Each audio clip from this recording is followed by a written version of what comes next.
Login accepted.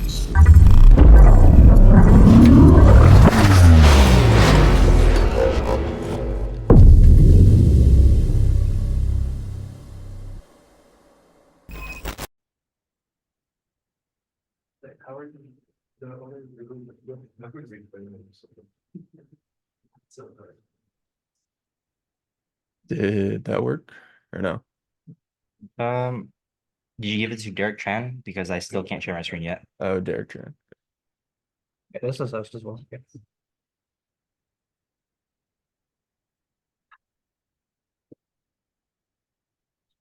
All right, should be good now. I saw some new options. I think we're good. All right.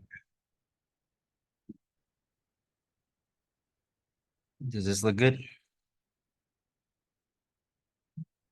Figure out what's the best for this.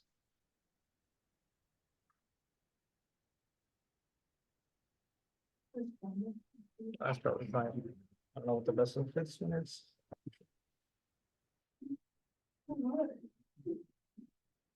All right. I think that's probably the best because that one that's displayed. Think we're ready?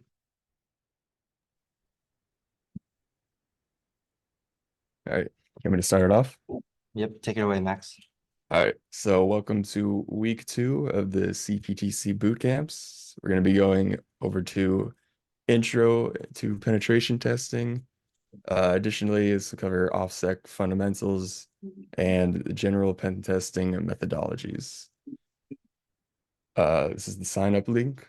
Please sign in so we know that you are here. I could also put that in chat. Where do we go to? How's this link up here? You can just input that into any web browser and it'll just fill it up. Leave it here for like a minute before moving on. So put it in the Zoom chat.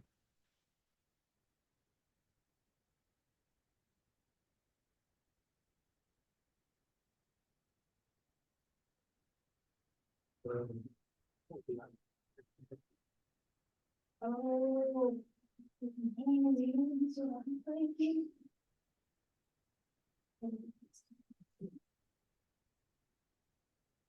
Yes, you.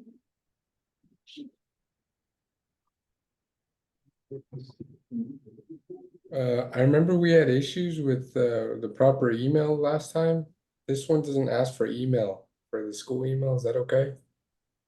Kidding? Why isn't that? It's actually get the yeah, I have it on my. I guess Marshall's gonna be on that real quick.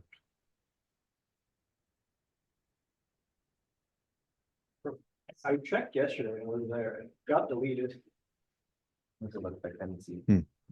I also thought that it was there. I just re-added it. Okay.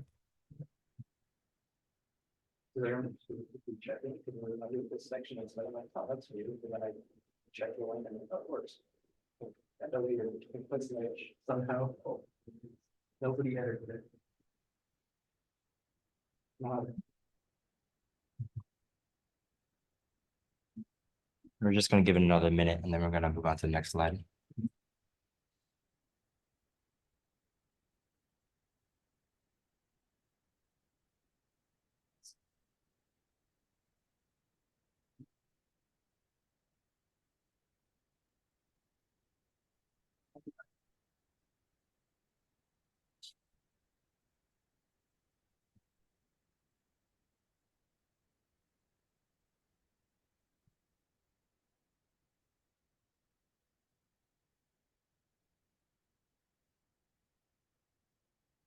All right, we're just gonna move on for now. Max. All right. So just a little who am I? I am Maxwell, or you can just call me Max. I'm currently a 4th year CIS at Cal Poly Pomona. And last year I was the Linux turned into cloud lead for CPTC. Yeah, that was rough. That's a fun And- story. Yeah. For me, I'm Derek. I'm a CPP alumni now. I've just taken my last class just a couple of weeks ago.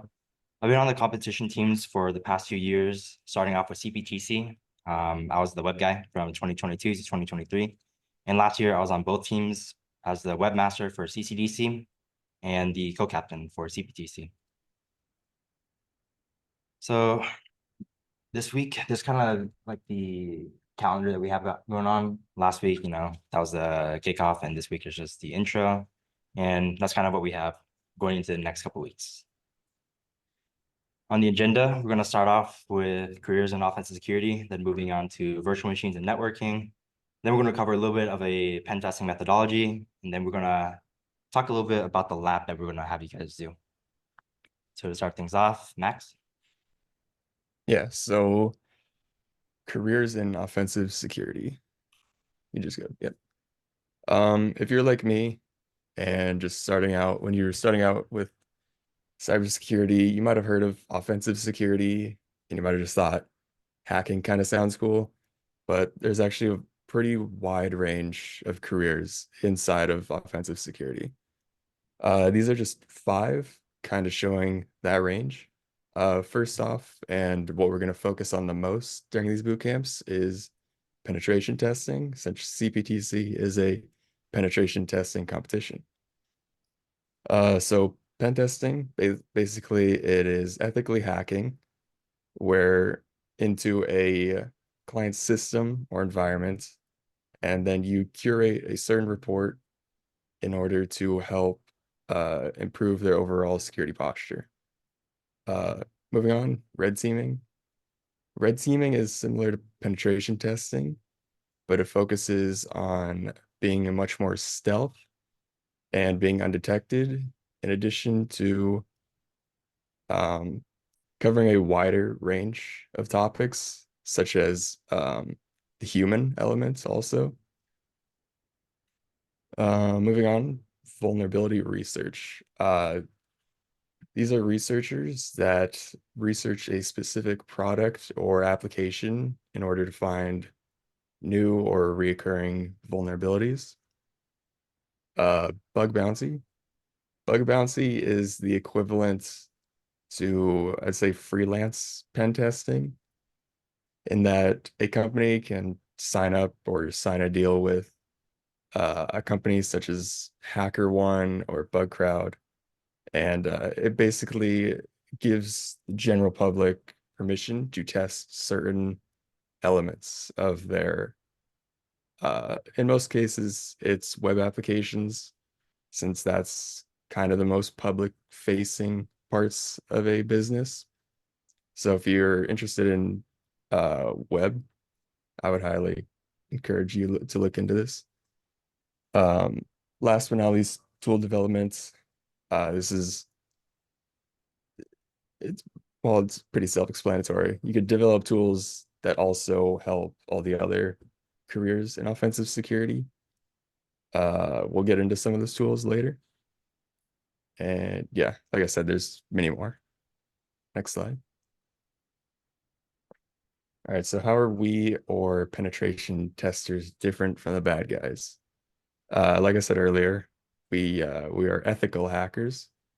So we only act within the consent or explicit permission that we're given, otherwise known as the scope. We also comply to just general laws and ethics, just, don't break the law. Additionally, communication. I believe that this is a big element, especially in the competition settings. With communication, it's just nice to freely communicate between you and your client. With communication also comes with accountability. Mistakes are bound to happen. So it's better just to kind of, swallow the pill. If you make a mistake, just let them know, because that's much better than having your client, rush into your room and saying like, are we actually getting hacked? What's going on? So yeah, communication is a big element. Bottom line, we're just here to protect people and organizations. Next slide. All right, so best way to get started. You're already here at the boot camps, which is a great start. Always just general self-study. There are tons of resources online, YouTube videos, blog posts, etc. Clubs such as Swift are a great introduction. Training competitions, also swiftly having a few competitions each semester that are pretty beginner friendly. Certifications we'll get to in a bit. The don'ts are pretty obvious. Sadly, with how fast security kind of changes and evolves, it's hard to curate a whole curriculum on cybersecurity. So that's kind of why these boot camps and clubs were kind of a thing to kind of fill in those voids of uh, older information or newer information. Uh, yeah. Next slide. All right, so which learning materials are the best? Um, I don't think there is a best, but TryHackMe is a great starting point for hands-on. They have a bunch of different labs and learning paths, especially nowadays. Next up, VulnHub. Uh, I have not used VulnHub personally very much, but it is a very community like made system, so the difficulties and quality can kind of vary. Next up is Hack the Box. Hack the Box is more of a black box approach. You're generally just given like an entry point, such as an IP address, and you kind of just have to go from there. So it's definitely a different way of learning or a more advanced way.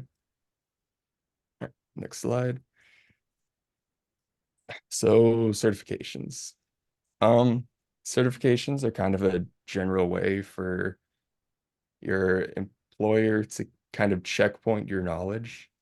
That's not always the case, but I personally do not have any experience with these. But the OSCP from Offensive Security is definitely the most industry recognized one, especially, well, it is also the most expensive. So there's that. Um, the CRTO from Zero Point Security, I've heard a lot of good things about it, to be honest. It goes much more in depth into the red team operations. Um, the PNPT, it's from uh a cyber security YouTuber, his company. It markets itself as a intermediate level certification. Um, Moving on, Burp Suite certified. If you're interested in web, this is a great one. Burp is going to be your friend there. And the last two, those are pretty good beginner level certifications. And I'll hand it back to Derek. All right, so section 2, virtual machines and networking. So what's a virtual machine? Something that we've been kind of referencing back and forth, but what is it really? There's no real trick to it. It's quite literally just a machine inside a machine. Doesn't get much more simple than that. A hypervisor is something that manages a VM. We got different softwares that can do that: VirtualBox, VMware, and Parallels. Some of you may actually be familiar with VirtualBox because for any CAS majors here, there's a couple classes that make you use that to manage a couple of VMs. I believe 2650 makes you do that. VMware is something that I personally use. It does a better job at handling multiple VMs at once. And if you're on Mac, well, you got Parallels. VMware also does provide fusions, but in my experience with fusions, it was kind of rough. So I heard a lot of good things about Parallels. But yeah. So why use a VM? It's just a computer. What's so special about that? Let's say, for example, you are running we're restricted to using the same thing. So if you're running Windows, you don't have to virtualize a Windows computer. You could run any sort of Linux distribution that you want. Linux distribution, excuse me. So yeah, you're not really limited to any single host or any single OS. Just so long as your host can support it, you're kind of good to go. You can also run outdated software. Say, for example, there's like a legacy game or software that you want to run that's not compatible with Windows 11. Well, you can try virtualizing it. It's going to be a little bit janky, but definitely is possible. Lab environments. Why is that one in bold? Because arguably, in my opinion, it's probably the most convenient thing that VMs can kind of provide with this. Let's take, for example, a lab environment with 7 physical devices versus 7 VMs on a single host. If you're, when you're playing on a lab environment, you may get rough with it. You can mess it up. You can, in the end, kind of make it into a state where you need to kind of revert it if you want to test something again. Well, with physical devices, you kind of have to re-image the device, reinstall the software, and it's a whole hassle. And between 7 physical devices, yeah, that's not going to be very convenient at all. VMs, on the other hand, you can make use of something called snapshots. So if you ever need to go back, like you broke something, you got to fix it. With literally a click of a button, you can go back to point A. Application testing, very similar to lab environments. Let's say, for example, you're kind of testing out a web application and you don't want to test on it locally because you're kind of worried about the ramifications it may have when testing locally. If you're going to break something, might as well do it in a VM. So Kali. Kali is a very well-known pen testing Linux distribution, and you can kind of think of it as like your toolbox or a dedicated little workspace. Personally, it's something that I've been using for quite a few years now, especially when I hop on Hack the Box, I just fire up my VM, and it's my little workspace. It's got a lot of tools pre-installed into it. You name it, like Burp, Ghidra for web application testing or reverse engineering, or some other command line utilities like Hashcat. Kali's kind of got it all. And if you don't, well, it's, what do you call it? It has a lot of mirrors to download B tools too. So maybe for the remainder of the boot camps, you might as well get used to Kali, because for the tryouts, if you're intending on trying out, you most likely be using Kali. All right, networking. Why am I covering this? At least within offensive security, networking can kind of be split into 2 major sections between the client and the server. It's kind of relative, but the client is the person who is making the request. So in our case, it's generally us. And the server is some kind of resource that you want to reach out to. So let's say, for example, you want to go onto Amazon and make some sort of transaction. You're going to be the client visiting the Amazon web server, and you're going to be making some sort of query, looking for something, and the server is going to reach back out to you with whatever you queried. So what I'm kind of alluding to here is the client server model. Kind of keep these colors in mind because these are going to be pretty consistent throughout the remainder of the slides. The red denotes an outgoing connection and blue means established. What that basically means is outgoing, you're just reaching out to something, and establish is when you, well, establish a connection between them. So on the left here, we have you, the ethical hacker, and we have just a average person. Both of you guys will be making connections to, let's say, an Apache web server. For those you don't know, Apache 2 is a lightweight server, lightweight web server hosting application thing where you can host many different kinds of web apps. So when you make that outbound connection over there through a little bit of magic called a TCP handshake, it eventually transforms into an established connection, which when a connection becomes established, that's when you can actually transfer data back and forth between you, the client, and the server. But how does this actually kind of work? So computers talk with ports. On the left here, we have let's call that the client, that's you. And on the right, that's going to be the server. Those two numbers above it are IP addresses. You can think of those as numbers to identify a computer. That high number port, that 61,000 and that 443, those are port numbers. That 61,000 is a ephemeral port, whereas the 443 is HTTPS. It's the most widely used HTTPS port. It's the thing that you see on your URL bar when you kind of search up any website. That's under the hood, you're connecting to a server's port 443 for the most part. A couple terms that you might need to be familiar with, listening ports. When a port is listening, for example, like the server port, it's listening on 443, which is accepting any connection for any HTTPS connections. So yeah, when you're listening, you're kind of just, well, listening for any sort of data to be transferred through. And establish connections, that's just when you establish the connection between the two devices. All right, so expanding this onto our side of things, shells. Not the ones that you find on the beach, but a malicious connection that allows attackers to have a remote access onto your computer. There's two major kinds that I'll be covering here, a reverse shell and a bind shell. As you can kind of see from the slide here, the graphics, the difference between them is a reverse shell, you're getting the server to connect to you, and a bind shell, you're connecting to the server. So reverse shells. Here I have a little bit of a demo that I recorded like a year ago for this. On the left here, we have a web application that I'm dealing with. And on the right, we have a terminal that's kind of split into two. The top part, you can kind of ignore for the most part. That's just staging my payloads, which just has my tools pretty much.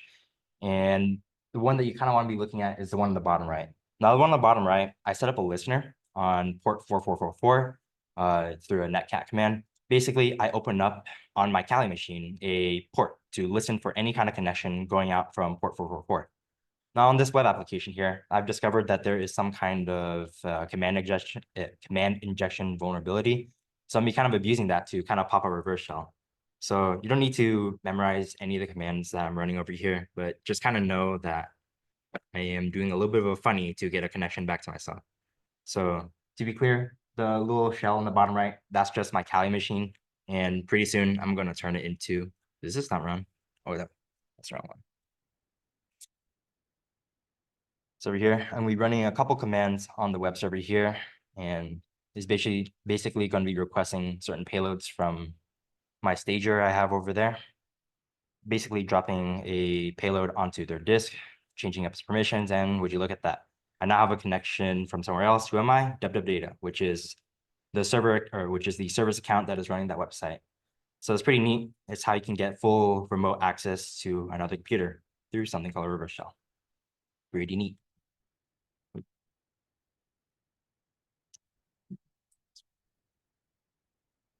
All right, so firewalls. There's two main kinds of firewalls to be looking out for.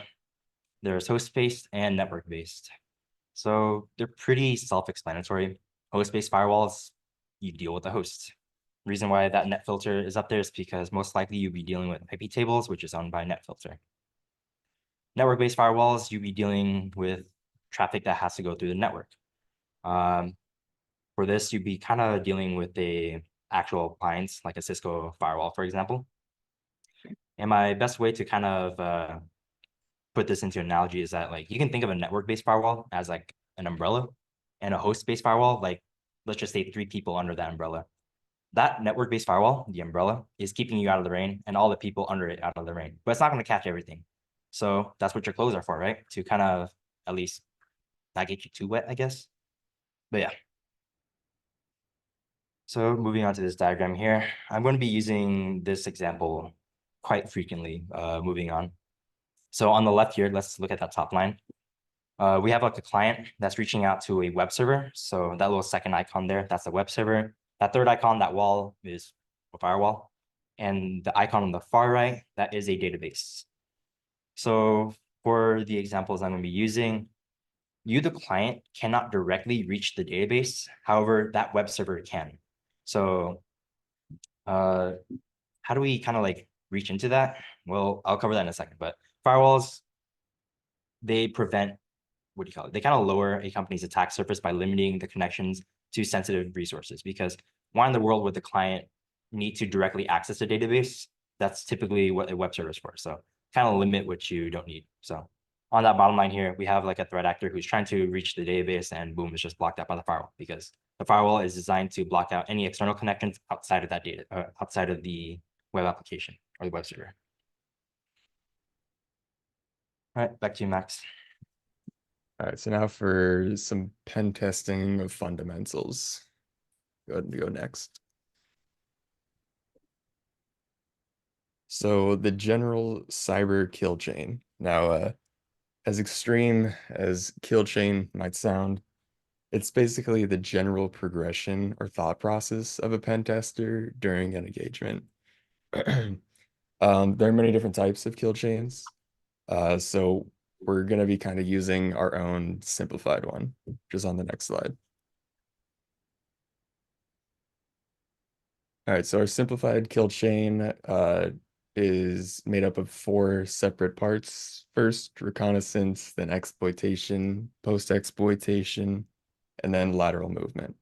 We'll get into each one of these in their own specific slides. All right, so first up is reconnaissance. Reconnaissance or enumeration is going to be your best friend. The more information that you could gather, just the better you're off, to be honest. There are 2 main types of reconnaissance. First being passive recon.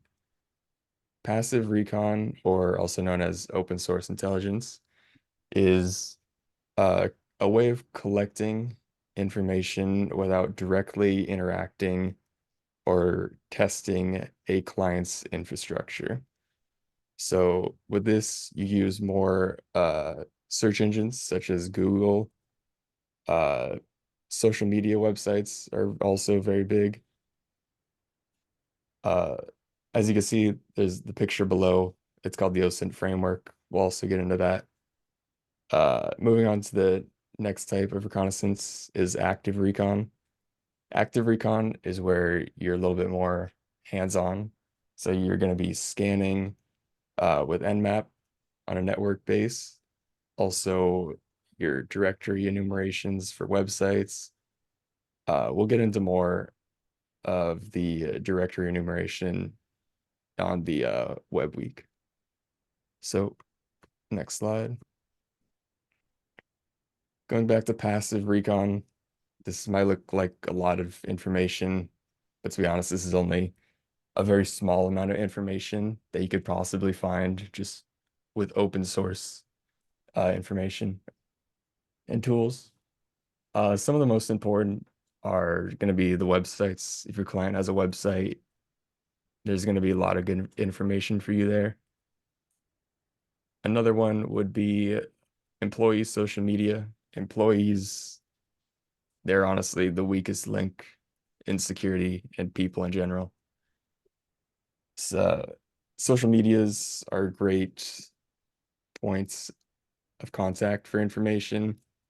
One of my favorite examples is going to be when people post their like their access badges in a picture, and a physical pen tester will like make a photocopy and edit it to make their own pass and use that. So I think that's just like a really fun example. Some other ones, what kind of software they use. That's a great indicator. Also, APIs. APIs have been increased in popularity quite a bit. They normally deal with a lot of information and are generally less secure. Like I said, these are just only a few examples. You could go to OSINT framework to see many more, and they also have a nice kind of flow chart. All right. Next up, Google dorking. I do not know why it's called Google dorking. It's basically a bunch of different filters that you could use to make your Google searches more specific. Google and just the internet in general is flooded with new information every single minute. So any tools that you could use or little filters to further fine-tune your searches is going to help you out tremendously. You could use this just in your day-to-day life also, not just for cybersecurity. Some of the flags or filters include the site filter, which allows you to search for information only on specific websites. Another great one is the putting quotes around the text, which will find the exact term and only show those results. Definitely not going to go over all of them as there's many. There are additional resources on the right side if you're interested. So for example, if you wanted to find a specific resource from GitHub, you could say cite github.com and then search whatever, and it'll only show results from github.com. All right, next. This is just an example from of Google dorking. So say, for example, we had the clients and their name was the Cozy Croissant. So if we wanted to search for terms with spaces in the title or without, we could use the or and the exact string matches. And as you can see, this led to us finding a LinkedIn post, which then gave us information about a weaker password policy. So this is just kind of a quick example of how useful these Google dorking tools can be. All right, next. IP addresses slash domains. So domains and IP addresses, they are a good way to confirm whether something is in scope. Obviously, like I said earlier, don't target something that isn't in scope. Some good tools to use with domain names or IP addresses that you may find are first one being Whois. Whois gives you information not only about the domain, but also about the register of the domain. As you can see, this is on the right side. This is an output from Whois. If you look at the bottom, you can see that we get an email as well as location and full name. This is not always going to be the case, but like I said earlier, any small amount of information they could get, it's going to help you out. Some more tools such as IP locations or reverse IP, if you want to get the IP from a domain name, that could also help out greatly. Next, subdomains. So subdomains, they're a great way to kind of divide your workloads, not necessarily at like a network level, but let's say you have a development version of a website. You obviously don't want that on your main website, so you would use like a subdomain. For example, if you look at the subdomain finder output on the right, the picture, you can see that there are two subdomains under the same IP.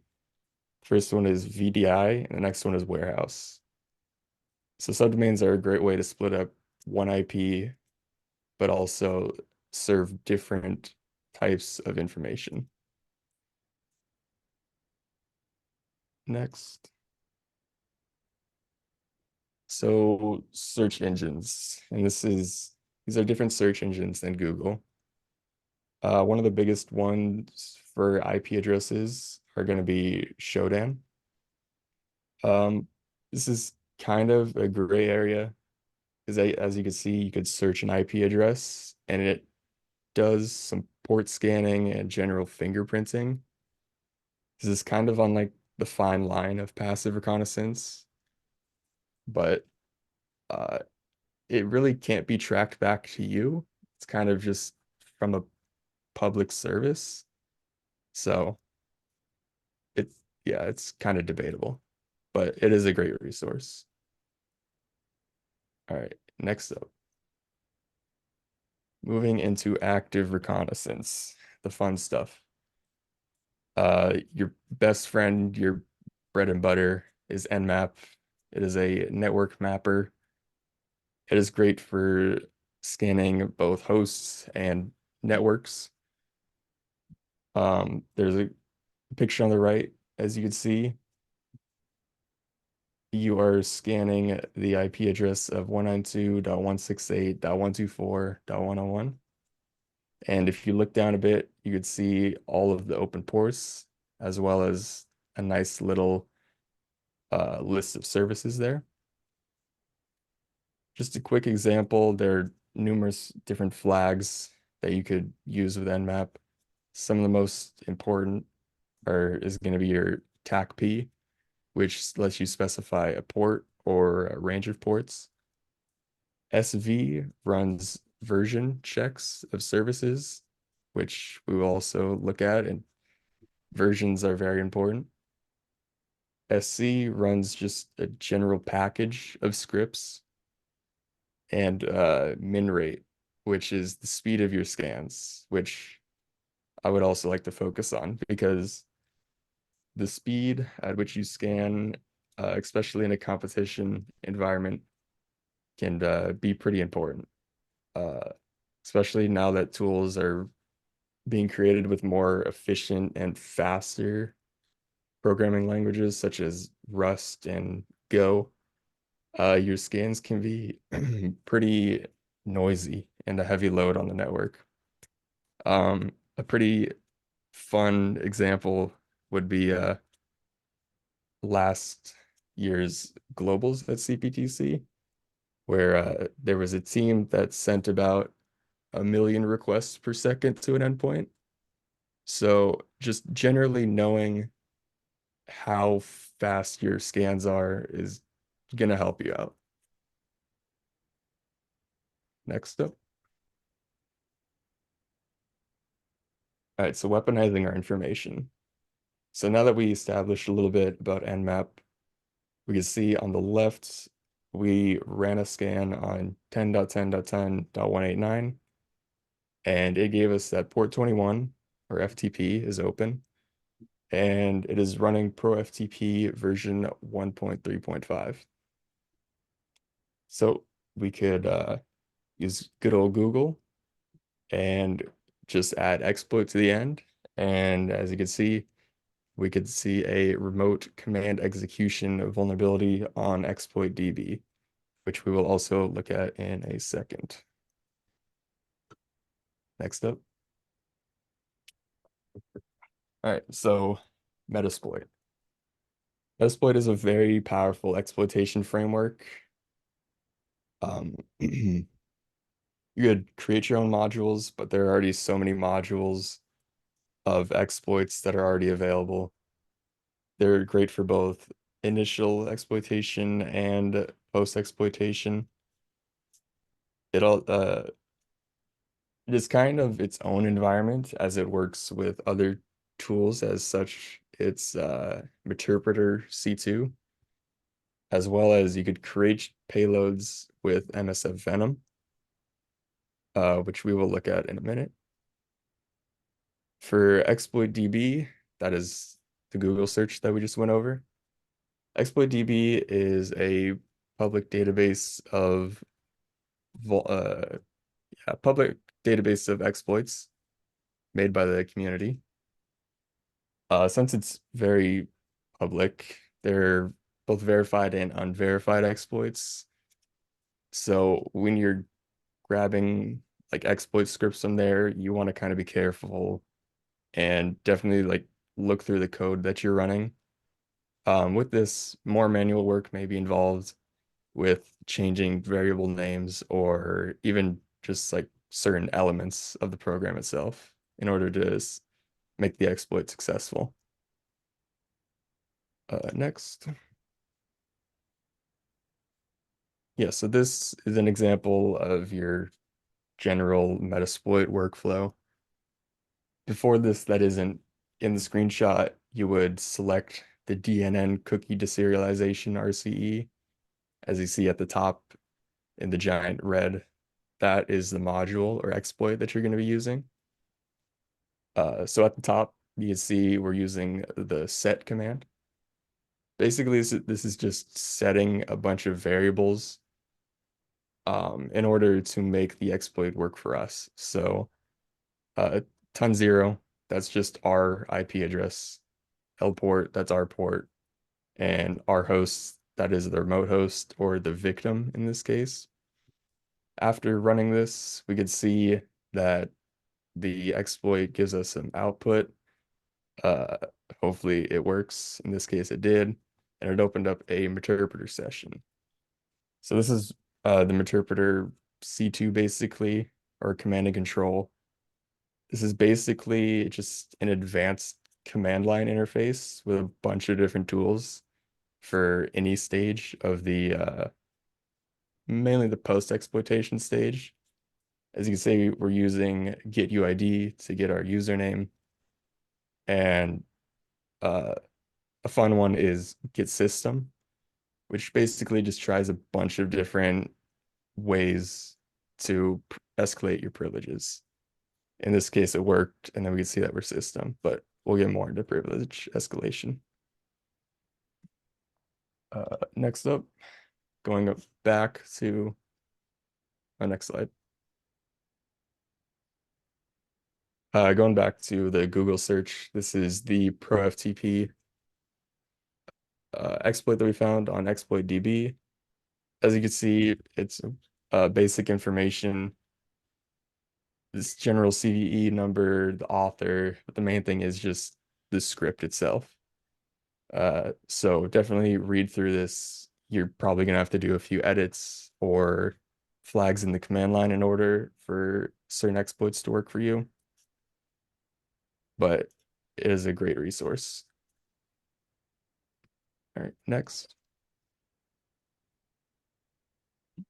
Post-exploitation. So let's say we ran that RCE vulnerability. Now we're a low-level user on a system. Guess what we're gonna do? We're gonna do more reconnaissance. In pretty much all the cases, now that you're a low-level user, you're gonna have access to more information than at the point at which you had no access. So some things that you're going to want to look at are more ports, services, software, or just look around for general misconfigurations. You don't have to do this all manually. There are great tools such as Bloodhound and WinPeas for Windows and LinPeas for Linux. So we're going to use all this information, and then we're going to move into privilege escalation. Like it says there, we're going to weaponize our recon.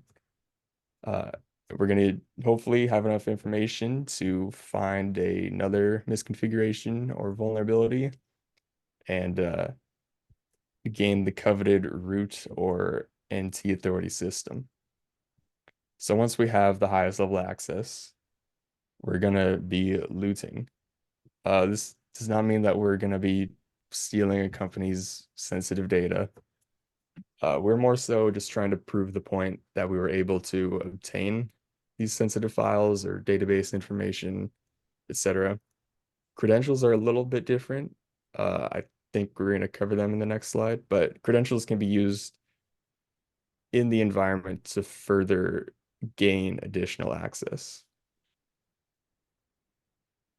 All right, next. Just a little bit more on privilege escalation. These are just a very small amount of privilege escalation vectors. As you can see, some of them are common between Linux and Windows. Some of them are depend on what operating system they're on. We'll go much more into these in their own respective weeks, but I think it's nice to just kind of get an idea of the attack surface of these different operating systems. And I'll pass it back to Derek. All right. It's a long section, so I'll finish it up from here. Section 3.4, lateral movement. So with what Max was kind of talking about earlier, this is where you'll be using the credentials. But before that, let's talk about pivoting and tunneling. So pivoting is just the concept of moving from one device to another. And there's a bunch of ways to do this. You can use those looted credentials from earlier and toss them to a different machine on the network. Because when you're on an engagement, you're not really dealing with a single host. Most of the times you'll be dealing with multiple machines. So what do you kind of do after you finish with your post-ex? You kind of move from one spot to another. You're going to try to make your way deeper into the network and accomplish the goal that you've been set off with. like I said, with those looter credentials, you can try to toss them at another machine and maybe it works, or even better, or at least easier for us. If you have used a set of credentials and it works on one spot, maybe it works on another. But yeah, you kind of use this in tandem with tunneling to kind of discover quote unquote hidden devices on the network, because a lot of times there are firewalls kind of segmenting you from different sections of the network. And at least from the external side of things, you wouldn't be able to see certain devices. If you go back to the example that I was talking about earlier, you wouldn't normally be able to see that little database that was on the far right because of the firewall. Only that web server can interact with it. So yeah. Through tunneling, there's a couple different methods you can do that to gain access deeper into the network, such as reverse proxies and SOX proxies with proxy chains. I'll talk about more of that in the upcoming slides. The tools you can use to achieve this are Chisel, which is something I've personally been using a lot. It's under GitHub, JPalora's thing.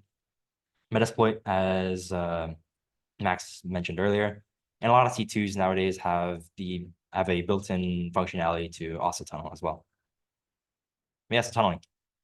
So as I mentioned, it's a way to kind of reach deeper into the network. As I mentioned, that database, you cannot reach that database, and that database cannot reach you because of the firewall. But we have established that the web server can reach the database. So how do we reach the database? Like, how do we, actually get a hold of it? We're going to be using the web server. Since we know that it can reach it, we're going to be using the web server as our means to communicate with the database. So the first method here, reverse port forwarding.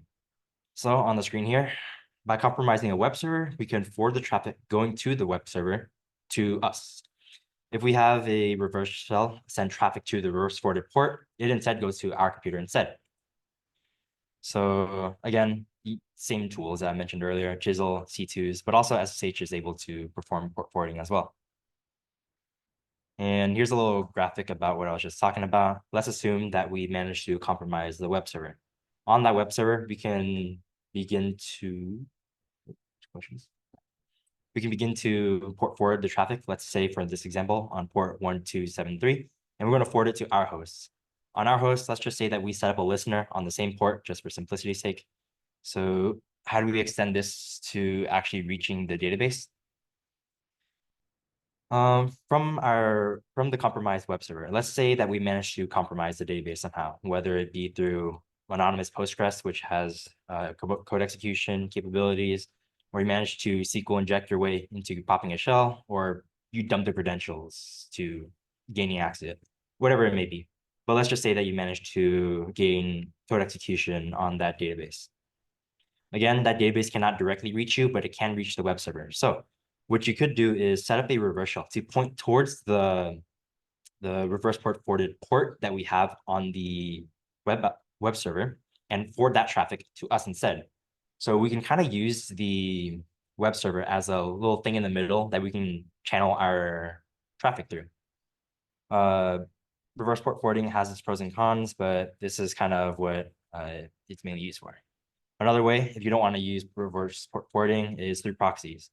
Now, one of the cons I mentioned about reverse port forwarding is that you can kind of only tunnel traffic through that one port. So it's kind of very specific.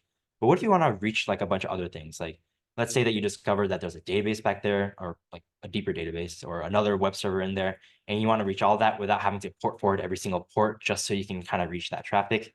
You can use something called proxying your traffic instead. So by compromising the web server, we're able to proxy our traffic through it and allow us to interact with the internal devices pretty much kind of directly, sort of. Once again, Chisel, kind of my best friend here, and Legolo as well. I personally haven't used Legolo, but I've heard a lot of things about it. When I used to work in Colorado, no one has heard of Chisel, but everyone has heard of Legolo, so I was kind of the weird one for using Chisel, but Chisel is something that I've been using. And you can use this mainly in, if you're going to be using Chisel, you can also be using it with proxy chains to reach said traffic. So what is a SOX proxy really? It's a type of proxy that establishes a TCP connection with the destination server. The data can now be sent to the destination through that proxy server. So as in the previous examples that we've been using, let's assume that we compromise the web server, right? We got to upload our sort of agent onto the web server. so that we can connect back to us. Back to that client server model. In this case, we're going to be hosting the server and the agent is going to be the client connecting to us. And that's how we're going to kind of feed our traffic back and forth.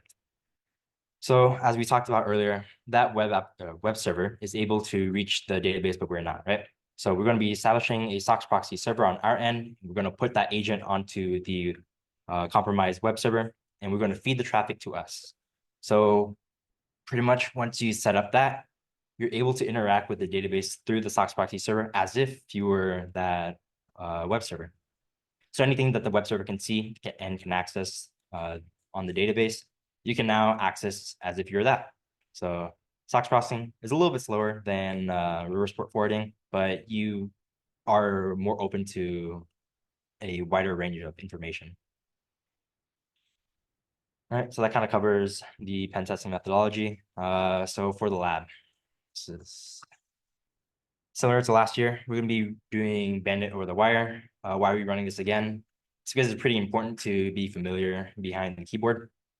Bandit over the wire is like a little CTF system that there's like a bunch of instructions. It's very vague, but it gives you a goal and you kind of have to achieve that goal. So our goal here is to finish up to level 20 and use anything that you want except guides. Full transparency. There are guides out there that exist that tell you the answer how to get from A to B, but don't do that. That's cheating because you're not trying to just spoon feed the answers and call it a day here.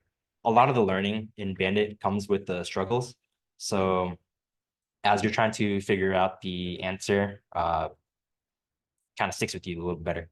But yeah, take notes on how you proceed with this because that documentation that you provide will be in the homework pretty much. And any levels that you don't finish from 1 to 20 is going to be for homework. So if you finish it early, you don't have to worry about it. But if you've already done Bandit, because I don't know, you may have been here last year or something, we're going to be going back to starting point on Hack the Box. Hack the Box provides a little beginner track called Starting Point, which allows you to have a little bridge between, I would say, Try Hack Me and Hack the Box, where it kind of gives you some steps on how to perform an exploit and holds your hand on the way there. There's a lot of boxes, but I'm only going to require you to do 1 box per tier. There's 3 tiers, so 3 boxes. They're pretty simple, and I'm pretty sure you should be able to finish that by the end of the week. But yeah. But if you somehow also completed that, and because I don't know, you were here last year as well, yeah, just contact me. We're gonna do a Hack the Box reel. I'll figure something out. But has anybody actually done Starting Point already and done Bandit? Also, I think starting point, I don't know if you can do 1 box per tier. I think that was an issue last year. I don't think you can do the higher tiers without doing enough of the lower tier ones. I think you can just like press an I don't know. I don't remember. I haven't done it in a while. But yeah, if you have, please contact me and I'll figure something out for you. But yeah, so a pretty short meeting, only an hour long. We have 2 hours allocated here. For the rest of the meeting, we'll just be working with Bandit or the other alternate homework assignments if you've already done that. And I'll be here to kind of help out. So. All right.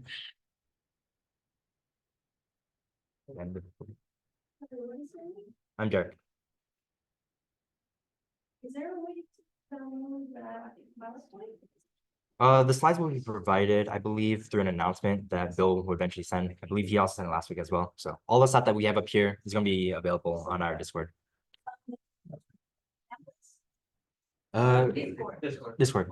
Also, whenever I get around to it, I will usually upload the homework and also these slides to the website. So slidecheck.in. If you need, I can write that down on the board. Dang, that's crazy. Luke can attest. He had to complete all of tier 0 to get to 1, 2, and 3. What was our workaround last year again? There was not a workaround. So The workaround is do it. dang, that's brutal. Yeah. Oh. Wow, this race was freaking bad.